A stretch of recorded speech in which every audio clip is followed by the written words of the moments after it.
ইসলামের আরকান অনুযায়ী আজকে চলাফেরা করেছে। ওরে ইসরাইল ফেরেশতা আমার সমস্ত জিনিসগুলো সে পালন করেছে আমি আল্লাহ পাক। যখনই ও বান্দা পালন করেছে আমি মহান রব্বুল আলামিন স্থির থাকতে না পেরে আমি তাকে বন্ধু করে নিয়েছি, ফ্রেন্ড তৈরি করে নিয়েছি, আমার আশিক তৈরি করে নিয়েছি, আমার নবীজির সচ্চা আশিক রাসূল বানিয়ে দিয়েছি।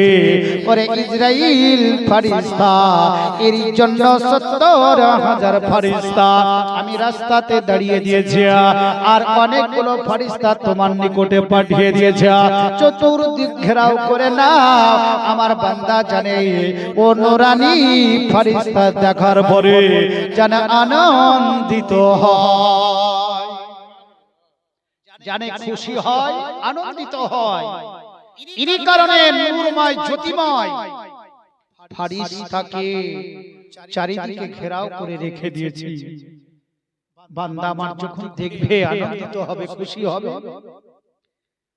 আল্লাহ পাক বলেন ওরে ইসরাইল ফেরেশতা যা যা ওই রুমালটাকে তার থুতনির নিকটে রেখে দে আর রূহ অটোমেটিক আজকে বেরিয়ে আসবে। একটু জোরে বলেন। ইসরাইল ফেরেশতা রুমালের খুশবুগুলো নিয়ে যাবার পর থুতনির নিকটে যখন রেখে যা আর ভিতরে রূহ আর থাকতে চাই না। কেন জান্নাতি খুশবু যখন সে পেয়ে গেছে, জান্নাতি খুশবু তার যখন বাবা নিকটে পৌঁছে গেছে, আজকে আত্মহারা হয়ে গেছে, মনে তার আনন্দ পেয়ে গেছে, আমি জান্নাতি খুশবু পেলাম, আমি তো এই ভিতরে আর থাকতে চাই না, চিরজীবন জান্নাতের ভিতরে থাকব। এবার ইসরাইল ফেরেশতা হাত দিয়ে বের করবে না, কষ্ট দিবে না, শরীরে আঘাত দিবে না, আশিকে রাসূলের রূহ খানাকে এইভাবে বাবা ইসরাইল ফেরেশতা বের করে। মুজাসসামে রূহ যখন বের হয়ে গেল আমার মহান আল্লাহ পাক আল্লাহ তাআলা বলেন ওরে ইসরাইল, ওরে ইসরাইল অতি তাড়াতাড়ি করে রূহ খানা আমার নিকটে নিয়ে চলে এসো, চলে এসো। ইসরাইল ফেরেশতা এবং সমস্ত ফেরেশতা মণ্ডলীগণ এবার কিভাবে লাইন দাঁড়িয়ে রয়েছে, মারহাবার ধ্বনি আজকে সবাই উচ্চারণ করতেছে।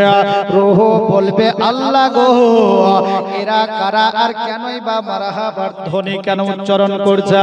আল্লাহ পাক বলবেন ওরে বান্দারিয়া, ওরে আমার মেহবুব বান্দা তোমাকে আমি মহব্বত করে নিয়েছি, আমি ভালোবেসে নিয়েছি। আর একজন বন্ধু বন্ধুর নিকটে যখন আসবে তাকে তো সম্বোধন জানাতে হবে, জানাতে হবে না? আপনার বাড়িতে যখন মেহমান আসবে, আত্মীয় আসবে, বিহান বা বিহাই আসবে, তার জন্য তো আপনি খাবারের সুব্যবস্থা করবেন, করবেন না? যে তার আপ্যায়ন করবেন যেন কোনো রকমের ত্রুটি না হয়। আর যদি ত্রুটি হয় তাহলে বেইজ্জতি হবে।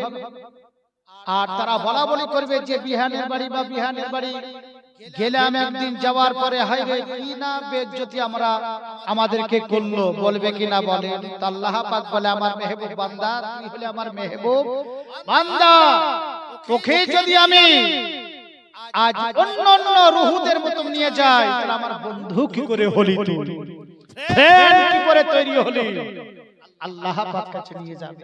ও বান্দা যখন কবরস্থ করা হবে, যখন কবরের মধ্যে রাখার পূর্বে জানাজা হয়, আল্লাহ পাক ডেকে বলবেন ওরে আমার ফেরেশতা, আমার ফেরেশতা মণ্ডলীগণ, আমার মেহবুব বান্দার জানাজা হবে, তোমরাও পিছন পিছন ধাওয়া করো, তোমরা পিছন পিছন চলো, তোমরা খাটলি খানাকে হাত দাও, স্পর্শ করো।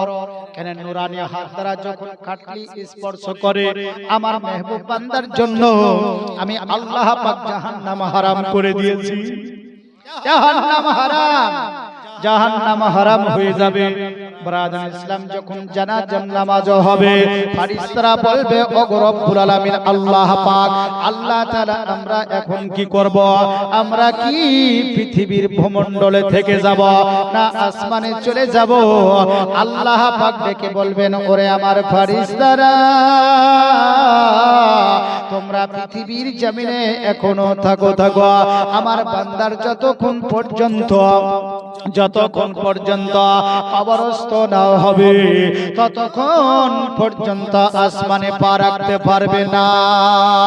সমস্ত ফেরেশতা মণ্ডলী গো আল্লাহ পাকের আদেশে আল্লাহ পাকের হুকুমে ও মেহবুব বান্দার কি করলো জানাজাতে শরীক হয়ে গেল। আর নূরানি ফেরেশতা যদি মুআজ্জাজ সামাইন জানাজার নামাজে শরীক হয়ে যায় ওই ব্যক্তি কি জাহান্নামে হবে? জাহান্নামী হবে? কোনদিনও হতে পারে না। ওই ব্যক্তির ঠিকানা জান্নাত হবে, জাহান্নাম তার জন্য হারাম করে দিবে। আমার আল্লাহ পাক জানিয়ে দিলেন ওরে আমার ফেরেশতা তার জন্য আমি দুনিয়ার আগুন হারাম করেছি তো করেছি, জাহান্নামের আগুন হারাম করে দিয়েছি। তাহলে মেহবুব বান্দাদের জন্য আল্লাহ পাক দুনিয়ার আগুন তো হারাম, জাহান্নামের আগুনও আল্লাহ পাক হারাম করে দিয়েছেন। ওরে ফেরেশতা একে জান্নাতের ভিতরে নিয়ে যা আর জান্নাতের অসংখ্য নিয়ামত দে, ফল দে। কেন আল্লাহ পাক রব্বুল আলামিন পৃথিবীতে বান্দাদেরকে পরীক্ষা করে না গো? বলেন ওয়ালা নাবলুওয়ান্নাকুম, বান্দাদেরকে মহান আল্লাহ পাক পরীক্ষা করে থাকেন বিশাইয়িম চিজ দিয়ে, বস্তু দিয়ে, বস্ত্র দিয়ে আল্লাহ পাক পরীক্ষা করে থাকেন, থাকে না? মহান আল্লাহ পাক কিভাবে বান্দাদেরকে পরীক্ষা করছে? মিনাল খাউফ, ভয় দেখিয়ে না, ভয় দেখিয়ে, আল্লাহর ভয়, আযাবের ভয়, জাহান্নামের ভয়, যে কঠিন সাজা হাসরের দিনের ভয়, সব জায়গার ভয় দেখিয়ে মুআজ্জাজ সামাইন আল্লাহ পাক ভয় দেখিয়ে ওয়াল জুয়ে ওয়া নাফস, মুআজ্জাজ সামাইন নফসের ফল ফলাদি দিয়ে, বস্ত্র দিয়ে আমার আল্লাহ রাব্বুল আলামিন বান্দাদেরকে ভয় দেখান। জোরে বলুন সুবহানাল্লাহ। আর এই ভাবে আল্লাহ পাক পরীক্ষা করে। আবার আল্লাহ পাক জানিয়ে দিলেন আরেকটা, বলে তোমাদের ইবাদত বান্দেগী ততক্ষণ পর্যন্ত গ্রহণযোগ্য হয় না যতক্ষণ পর্যন্ত তোমার দিলের ভিতরে দানের অংশ আছে কিনা। বুঝলেন? দানের অংশ আছে কিনা এটাও আল্লাহ পাক পবিত্র কোরআনের মধ্যে জানিয়ে দিয়েছেন। মুআজ্জাজ সামাইন মহান আল্লাহ পাক এবার বলবেন ওরে ফেরেশতা মণ্ডলীগণ তোমরা শোনো শোনো, মুনকার নাকিরকে কবরের ভিতরে পাঠিয়ে দেওয়া হবে। ও মেহবুব বান্দারা আজকে হিসাব নেওয়ার জন্য পৃথিবীর ভূমণ্ডলে থাকার পর যে সমস্ত জিনিস করে গেছে সেই জিনিসের হিসাব পাবা নেওয়া হবে। কবরের ভিতরে যখন মুনকার নাকির প্রশ্ন করবে, এ বান্দা খামোশ থাকবে, আল্লাহ রাব্বুল আলামিন মুনকার নাকিরকে ডেকে বলবে ওরে মুনকার নাকির তোমরা শুনে নাও, শুনে না, এ হলে আমার মেহবুব বান্দা পৃথিবীর জমিনে থাকার পরে সৎ কাজ করেছে, ভালো কাজ করেছে, তার কোন রকমের হিসাব হবে না। আমি আল্লাহ পাক বেগৈরি হিসাবে আমার এই মেহবুব বান্দাকে জান্নাতের মধ্যে রাখবো। একটু জোরে বলেন জান্নাতে রাখবো।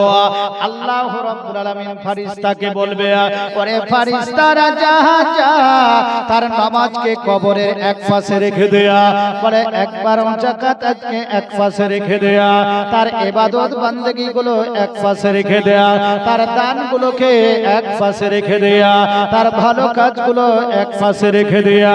দুনিয়ার বুকে থাকার পরে মানুষের সেবা করেছে, এই সেবাতে যে আমল হয়েছে সে আমলগুলো এক সাইডে আজকে রেখে দেয়া যখন মুআজ্জাজ সামাঈরা বিভিন্ন রকমের যখন আযাব কবরের ভিতরে বাবা আসতে থাকবে এই বান্দাকে আযাব দেওয়ার জন্য, সঙ্গে সঙ্গে নামাজ দাঁড়িয়ে যাবে, বলে এই বান্দাকে আযাব দেওয়ার জন্য তোমরা নিকটে নিকটে এসো না, কেন আমরা রক্ষা করব। বামের দিকে আজকে আবার যাকাত বা আজকে হজ বা আজকে রোজা পালন করেছে সেই জিনিসে আবার বাধা দিবে। পৃথিবীর জমিনে যা আমল করেছে চতুর্দিকে আল্লাহ পাক কবরের ভিতরে রেখে দেওয়ার পরে এই জিনিসগুলোতে হেফাজত করবে, আযাব থেকে বাঁচিয়ে নেবে। আর যারা পৃথিবীর জমিনা অসৎ কাজ করে যাবে, ভালো কাজ করবে না, আমার আল্লাহ রাব্বুল আলামিন আল্লাহ পাক আল্লাহ তাআলা ইসরাইল ফেরেশতাকে ডেকে বলবে, পরে ইসরাইল ফেরেশতা যা এই বান্দা খুব ভয়ানক ভাবে তোর দৃষ্টি আজকে এমন ভাবে দেখাবে আর চেহারার আকৃতি ভয়ানক যেন হয়।